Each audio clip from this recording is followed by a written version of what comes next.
Queridos hermanos y hermanas en el Señor, estamos ubicados en el segundo domingo de Cuaresma y quiero hoy meditar tres momentos fundamentales. El primer momento es la propuesta de Dios al monoteísmo y a la alianza. Un segundo momento, la propuesta de Jesucristo frente a la realidad de la cruz. Y un tercer momento, la cultura de la pobreza frente a la propuesta de la transfiguración del Maestro. Comienzo con la idea del monoteísmo y la alianza, basada en el texto del Génesis que hemos escuchado. Aparece la figura de Abraham. Abraham era un campesino que vivía con mucha seguridad, que se podría considerar en aquel tiempo que tenía riqueza, tierra y ganado. Como hay muchas personas en nuestra región que tienen bastante tierra, bastante ganado y riqueza, por el trabajo que han realizado en su vida. Y así fue la dinámica de Abraham. Pero en la vida siempre Dios nos sorprende. La sorpresa de Dios. El Señor le dijo a Abraham: sal de tu tierra, de tu patria, de la casa de tu padre, hacia la tierra que te mostraré. Aquí aparece palabra muy conocida por nosotros: patria, casa de la paternidad y tierra.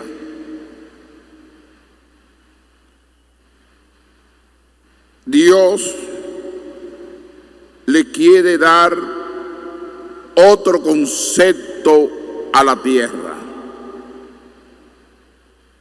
el concepto de comunidad, de sociedad. Y toda la sociedad o comunidad colectiva tiene que tener un concepto de la trascendencia de Dios, que crean en Dios. Por Por eso Abraham posteriormente lo van a llamar el padre de la fe. Por acoger a un único Dios verdadero y hacer una alianza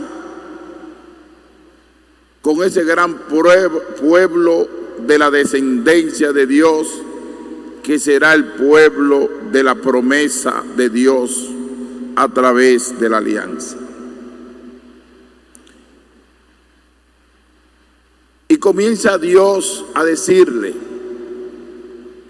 haré de ti una gran nación, te bendeciré y haré famoso tu nombre, y serás una bendición. Habla mucho de la palabra bendición,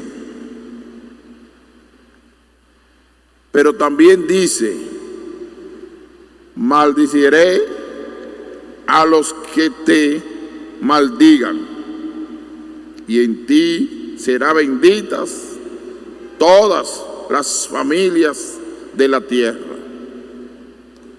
Confiando en esta palabra,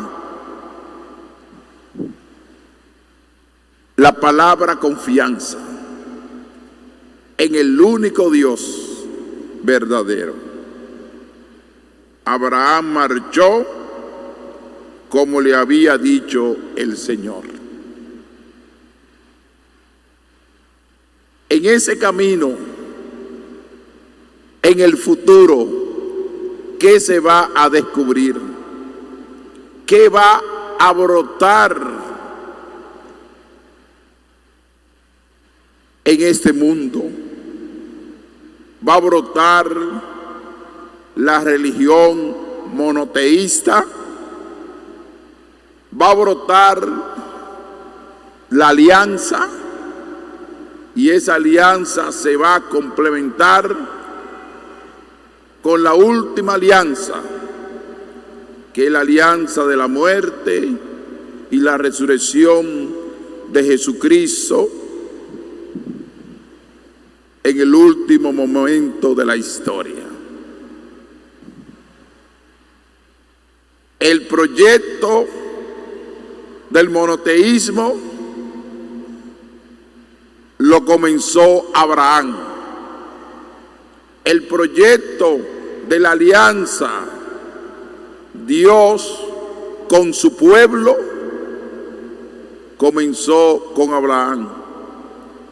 Yo seré su pueblo y yo seré su Dios. Y se va a fortalecer en el futuro con Moisés. Pero el que hace la justificación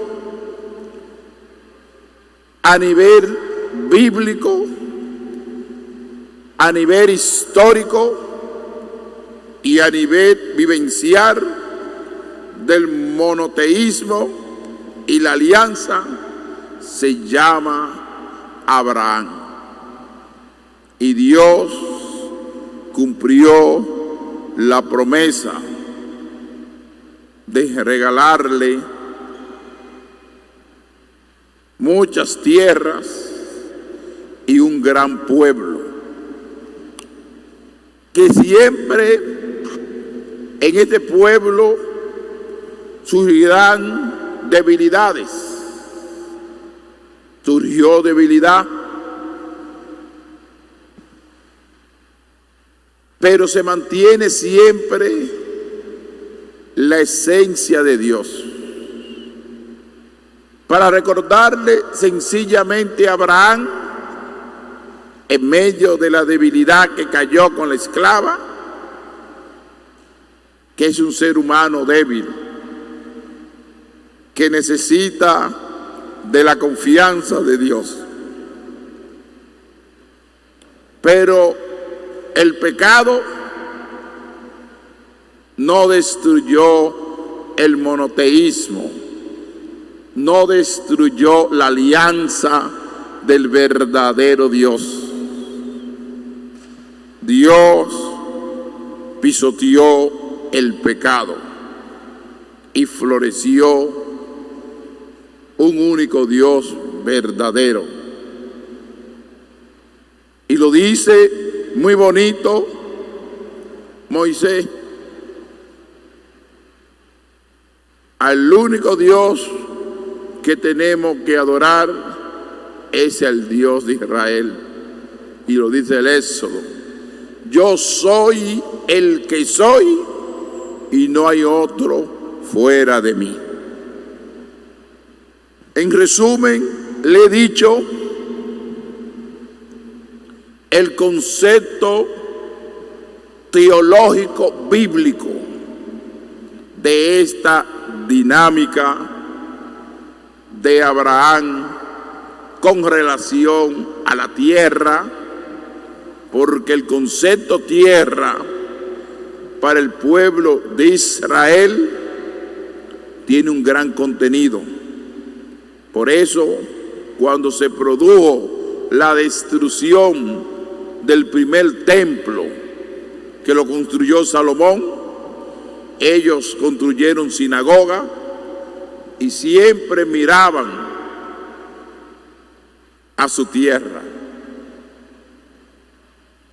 Y encima de eso, el judaísmo, aquellos que no creen en el Mesías, con la destrucción del templo van al muro de la lamentación pensando en un nuevo templo.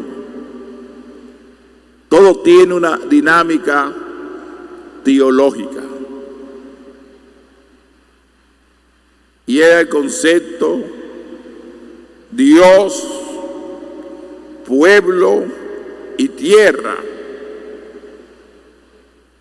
y población, el pueblo de Dios, que tenga plena confianza en el Señor.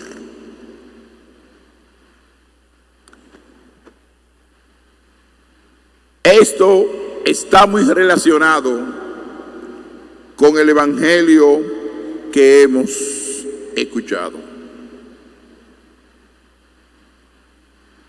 Jesucristo en estos días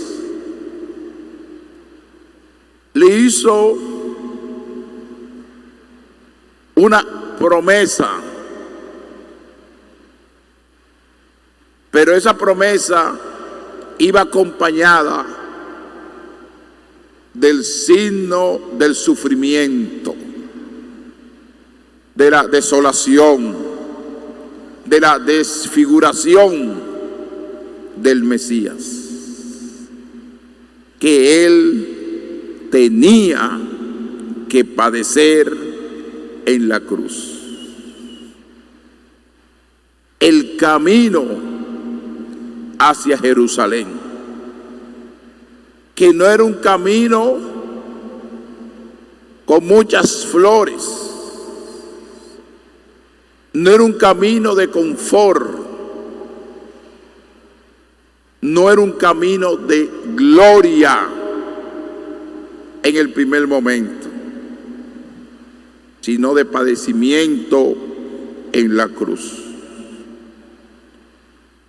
Pero siempre el ser humano hay que ofrecerle confianza.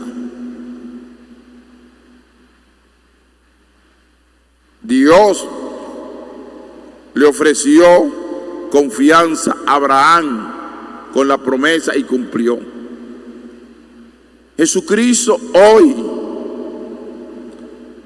le hace esa promesa de la resurrección, pero todavía en la primera parte solamente le habla de padecimiento,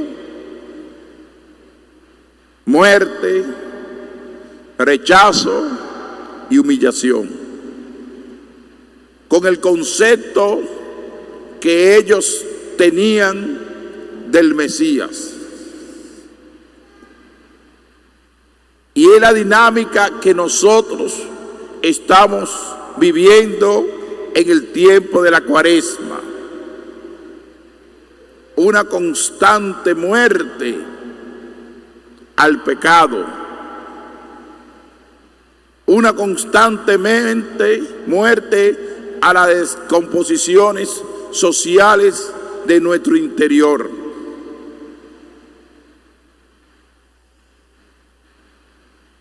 En una palabra, un llamado a la armonía de la interioridad, vivir la espiritualidad de la encarnación del Hijo de Dios a través de la cruz.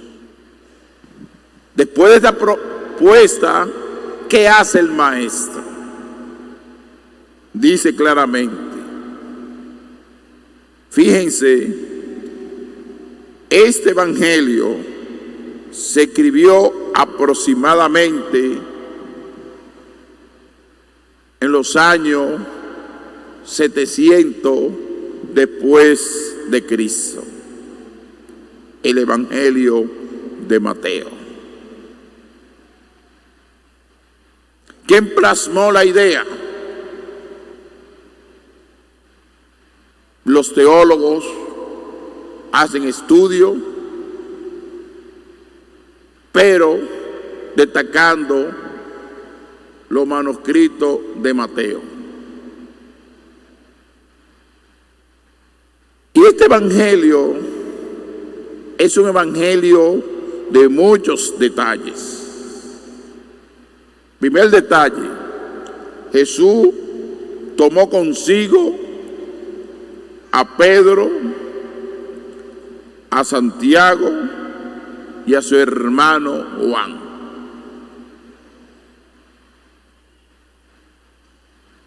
Y subió con ellos aparte a un monte alto. La palabra monte quiere decir separación de lo llano, del ruido, de lo cotidiano de la vida, de la movilidad de la gente, a un lugar solitario, al monte Tabor, al monte del encuentro, a la montaña.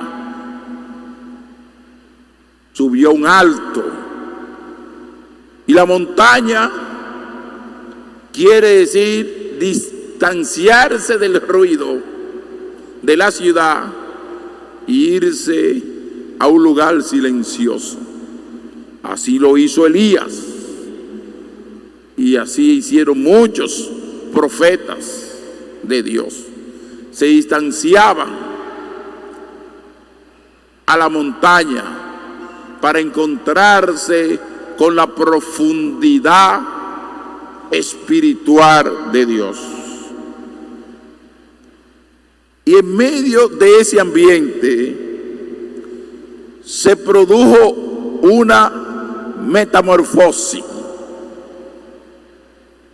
Se transfiguró delante de ellos. Transfigurar significa modificar, cambiar. Y dice la palabra, y su rostro resplandecía como el sol, y sus vestidos se volvieron blancos como una luz. Primeramente, algo impresionante que llamaba la atención. Ellos se sorprendieron frente a la propuesta de la semana pasada del Maestro, que tenían que padecer en la cruz, que tenía que sufrir y llevarlos a un lugar de paz, de armonía, del encuentro con el Señor. ¿Eso cómo se llama? Tener experiencia de Dios. Porque hay muchos cristianos que no han tenido experiencia de Dios, han tenido experiencia intelectual, han tenido experiencia cultural, del cristianismo cultural, han tenido profundidad teológica, pero una experiencia transformadora de Dios a veces no es frecuente. Y ellos tuvieron esa gran oportunidad que cada uno de nosotros, cuando nos distanciamos y vamos a un lugar solitario, a una montaña, para tranquilizar nuestra interioridad y llenarnos del Señor. Todos estamos llamados a eso, porque Él colocará los medios.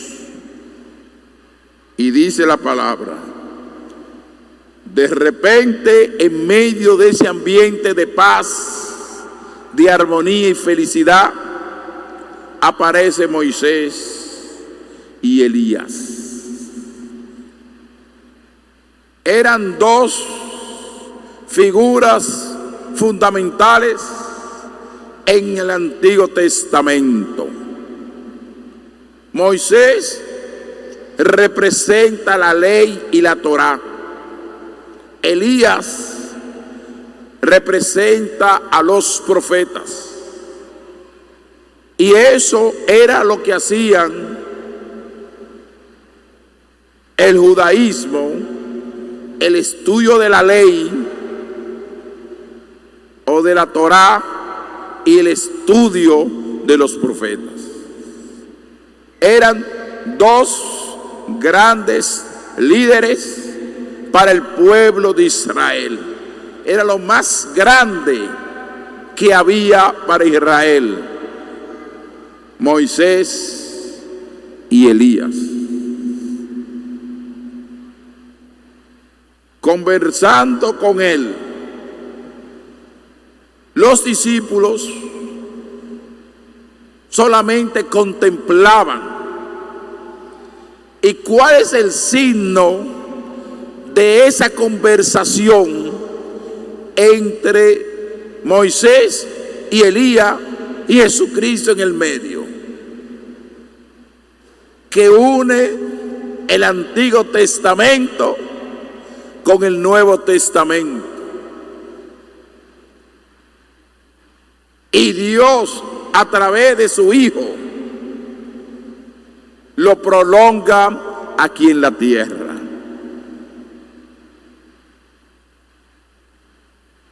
¿Qué le brotó a Pedro? Lo que le brota a cualquier ser humano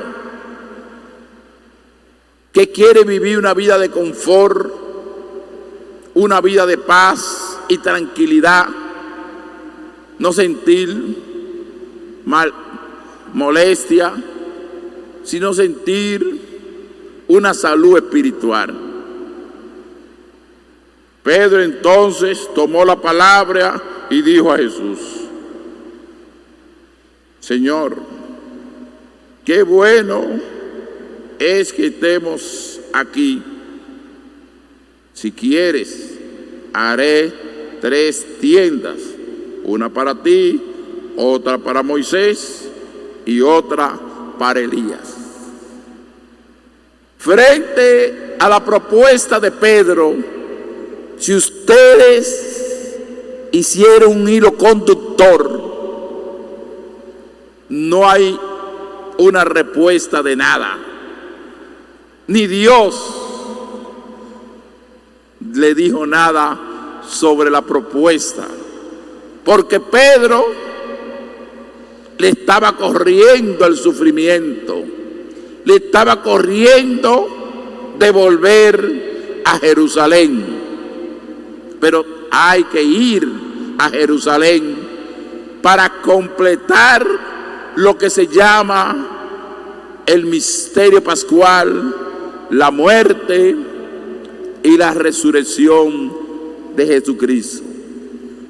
Lo que Él le quiso mostrar fue: confíen en mí. El que cree en mí, le tocará la gloria.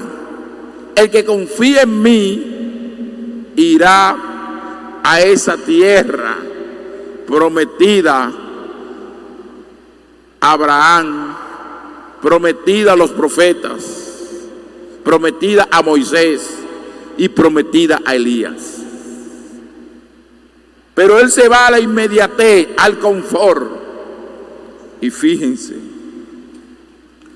todavía estaba hablando cuando una nube luminosa los cubrió con su sombra. Y una voz potente de la nube decía: este es mi Hijo, el amado, en quien me complazco escucharlo. Diciéndole claramente: Dios se hace hombre para acampar y para vivir. Escuchen a mi Hijo amado. Ya no escuchen a Moisés, ya no escuchen a Elías. Escuchen a la centralidad espiritual del Mesías. Diciéndole claro: ya ustedes tienen palpable al Dios encarnado en ustedes. Pero ese Dios encarnado entre ustedes tiene que padecer. Y solamente le dijo: escúchenlo. Al oírlo, los discípulos cayeron de bronces, llenos de espanto. ¿Cuál fue la palabra del Maestro? Jesús se acercó, tocándolos, les dijo: levántense, no teman. Esa palabra, levántense y no teman, es palabra de confianza. Porque el padecimiento iba a ser fuerte, pero lo que le esperaba era más grande. Era ya el tiempo escatológico. Le había mostrado la etapa final de la historia, que era la gloria de Dios. Al alzar los ojos, no vieron más a nadie más que a Jesús solo. Y cuando bajaban del monte, Jesús les mandó: no le cuenten a nadie la visión hasta que el Hijo del Hombre resucite entre los muertos. Ahí se lo dijo claro: tengo que padecer, tengo que morir en la cruz. Y eso es lo que nosotros estamos viviendo. El tiempo de la Cuaresma es un camino de muerte constante, de morir en la cruz,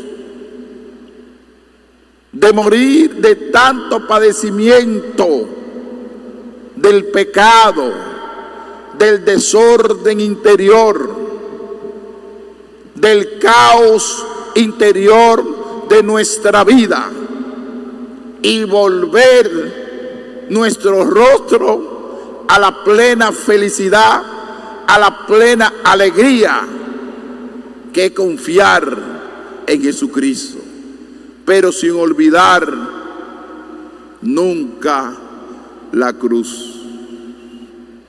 Porque no podemos pensar en la muerte, porque la muerte para un cristiano no existe. Si vivimos, vivimos para Dios. Si existimos, existimos para Dios. Y si Cristo no hubiese resucitado, nuestra fe fuera en vana. Ahí está nuestra confianza. Ahí está nuestro proyecto de vida. Estamos viviendo este tiempo de Cuaresma, este camino de fe, este camino de sacrificio, de ayuno, de confrontación con la palabra de Dios.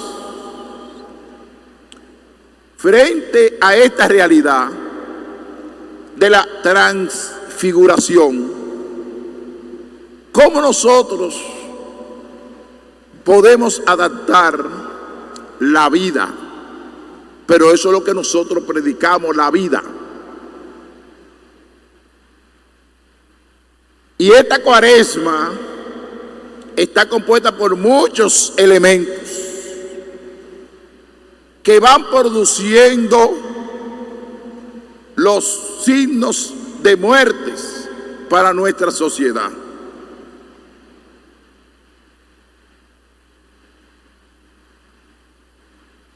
Los economistas en el 2025 hablaron que económicamente quedamos en un 2% del crecimiento económico, un signo que bajamos con proyección de subir. Pero hay algunos padecimientos que nosotros tenemos que sentirnos libres. Hemos celebrado el 182 años de nuestra independencia, de nuestra soberanía, de nuestra libertad de cualquier potencia extranjera. Pero hay una soberanía interna, interior en nosotros, que tenemos que dar el paso a nivel espiritual, la soberanía de Dios. Y esa soberanía de Dios, que está basada que Cristo verdaderamente ha resucitado, tenemos que resucitar también en nuestra sociedad. Y tomo el último tema, la cultura de la muerte. Y lo primero que voy a empezar es por nuestra gente humilde y sencilla, el pueblo cotidiano. ¿Cómo nosotros vamos a superar? No estoy hablando de una macroeconomía, de un progreso económico del país, sino estoy hablando de la base del pueblo sencillo, del pueblo de los barrios, del pueblo que sufre cotidianamente las realidades fuertes del atraco, de la comida de ese pueblo. ¿Cómo vamos a superar esa cultura de la muerte cuando en menos de 1, 2, 3 kilómetros en un barrio hay una banca de apuestas donde está chupando el dinero del pueblo? Está chupando el dinero de la gente humilde y sencillo para engordar a 2 o 3 que viven de la ceguera de la gente, hasta que el pueblo no tome conciencia que la apuesta de la banca de apuesta está destruyendo su progreso material, no vamos a avanzar. Y no estoy hablando de la macroeconomía ni de crecimiento. Estoy hablando de la forma cruel que está viviendo nuestra gente sencilla.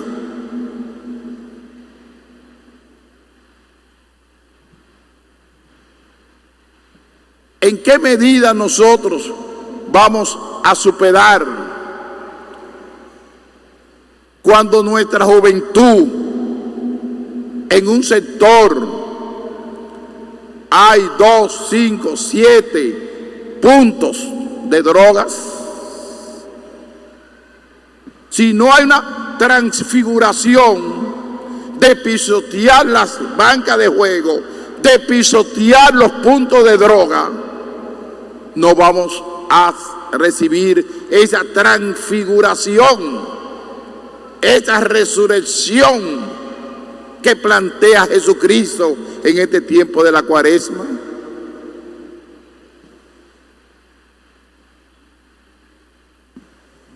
¿Cómo nosotros vamos a eliminar esta cultura de la muerte si estamos invadidos de colmadones que le brindan bebidas alcohólicas y con la nueva modalidad de la forma de ser prostitución, que en los tiempos, en los años 70, había centros de prostitución fuera de los pueblos, ahora lo tienen en los mismos colmadones. Las mujeres que son tan dignas, tan delicadas, que yo siempre las he defendido, pero la pobreza lo ha llevado a la prostitución, igualmente a muchos hombres, a la prostitución, a vender su cuerpo, hombres y mujeres.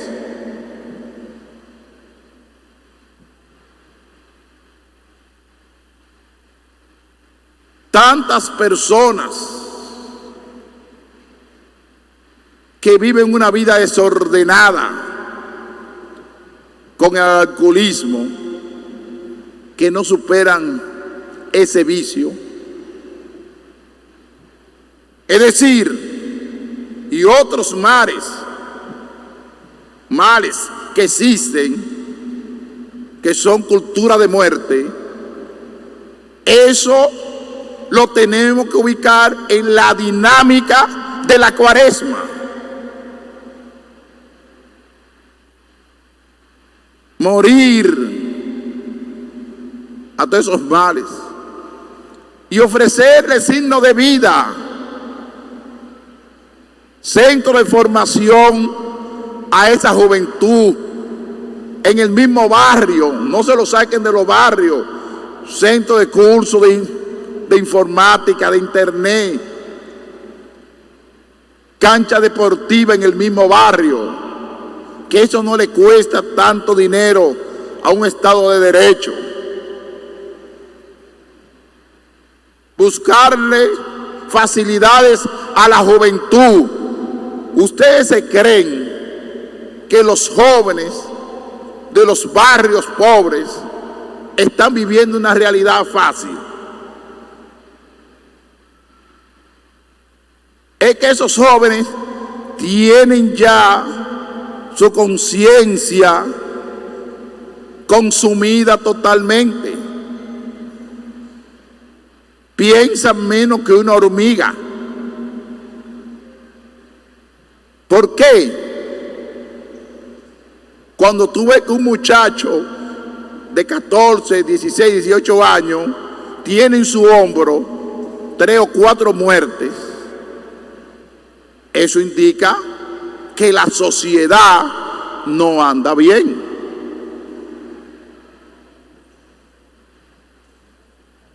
¿Y quiénes son los que tienen que enderezar esta sociedad? ¿Quiénes son los que tienen en un estado de derecho, tienen que enderezar esa sociedad? Son las autoridades, porque son las que tienen la fuerza del control. Es decir, hay que buscar los medios para que esta cultura de la muerte sea sacudida con un signo más de vida y de esperanza a este pueblo. Porque los que tienen dinero y tienen facilidades, tienen control con su muchacho y con su muchacha, y encima de eso le da brega controlarlo, que tienen que pasar lucha, pero lo hacen profesionales. Y lo penoso es que el gran porciento de esos jóvenes que están en los barrios, hay un mínimo que se hacen profesionales y los otros, ¿qué lo destruye? Los puntos de droga, las bebidas alcohólicas, la prostitución infantil, la pedofilia en la zona turística y todos esos males. Entonces, frente a la Cuaresma y frente a lo que ha propuesto Jesucristo de la transfiguración, tenemos que transfigurar nuestra sociedad y convertir la República Dominicana no solamente en un centro de desarrollo turístico ni confianza jurídica, sino también de nuestra gente, del ser dominicano. Y cuando uno sea capaz de eliminar esos males que tenemos en nuestra propia nariz, vamos a ser patrióticos, vamos a defender nuestra soberanía, porque en la medida en que la juventud se destruye, no van a tener deseo de trabajar, no van a tener deseo de superarse. Y lo más preocupante de la clase media, baja, clase media y clase alta, es el problema de la natalidad. Entre 40 y 70 años, nuestra República Dominicana se está envejeciendo. ¿Por qué? Porque se están reduciendo los hijos. Y en la medida que se reducen los hijos, matrimonios que tengan un solo hijo, 2 hijos máximo, en una república pequeña, ¿quiénes van a trabajar en el mañana? ¿Quiénes van a desarrollar la productividad y van a trabajar en los lugares y los centros de trabajo? Pensemos que el patriotismo, la soberanía, es importante, la territorialidad, es importante mantener las leyes y la rigidez migratoria, que yo estoy totalmente de acuerdo, pero la soberanía con Dios y la soberanía de los valores, la soberanía de integridad de nuestro país, hay que recuperarla, porque si no nos vamos a ir al abismo y vamos a tener un país vicioso y no vamos a tener un país con sanidad espiritual.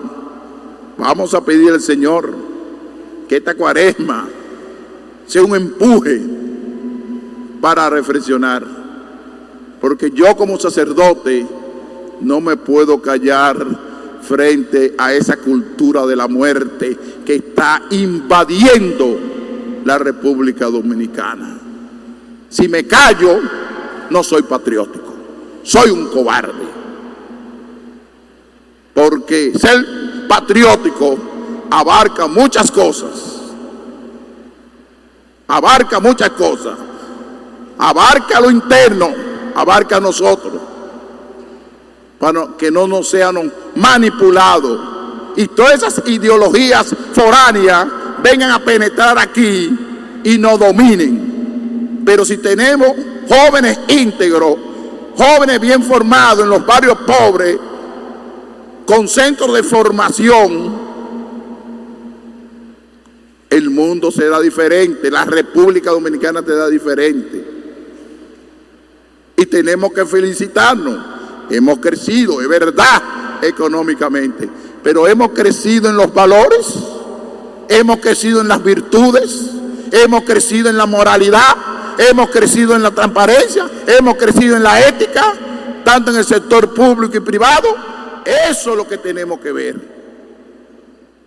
Y si crecemos en eso, este país seremos el número 1, porque aquí hay mucha riqueza humana y espiritual que la podemos explotar. Muchas iglesias, muchas escuelas, pero hay que buscar la forma que los jóvenes vuelvan a la escuela, y no solamente que vuelvan, sino que se comprometan a estudiar y se comprometan a superarse y ser íntegros y no esclavizarse de los vicios. Y así esta Cuaresma será diferente, y luchemos por ese ideal, que así sea. Amén.